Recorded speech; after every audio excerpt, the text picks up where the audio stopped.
aurait tendance à opposer cryptographie quantique et cryptographie post-quantique, parce que la première, elle est basée sur la physique, justement, elle essaie de dépasser une limite de la cryptographie computationnelle, qui est le fait qu'une cryptographie computationnelle peut éventuellement à long terme être cassée si on a des progrès du hardware ou de l'algorithmique.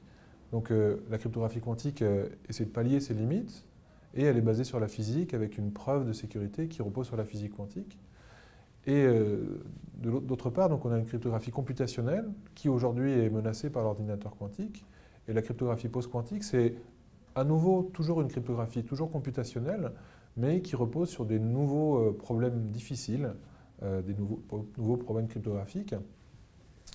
Et donc on pourrait se dire, cette cryptographie post-quantique, elle répond d'ores et déjà aux menaces de l'ordinateur quantique. Et par ailleurs, elle va être nettement moins chère à déployer, parce qu'elle est uniquement du software, que la cryptographie quantique. Donc on n'aurait besoin que de la cryptographie post-quantique. Donc c'est vrai qu'on peut penser que la cryptographie quantique sera suffisante pour certaines applications grand public, comme par exemple protéger les communications sur Internet ou éventuellement même les paiements bancaires.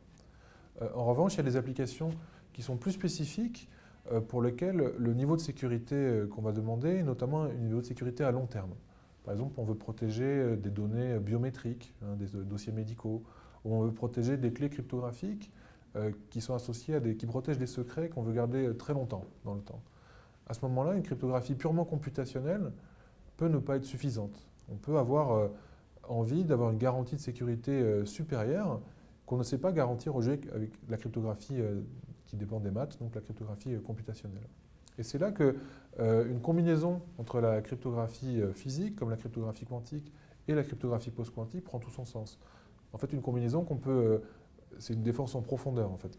On aurait à la fois, pour les usages les plus courants, une cryptographie computationnelle, et dans certains cas spécifiques, si on est capable de payer le surcoût associé à la cryptographie quantique notamment, et si aussi on a un réseau optique à disposition pour déployer la cryptographie quantique, alors on pourrait combiner les deux.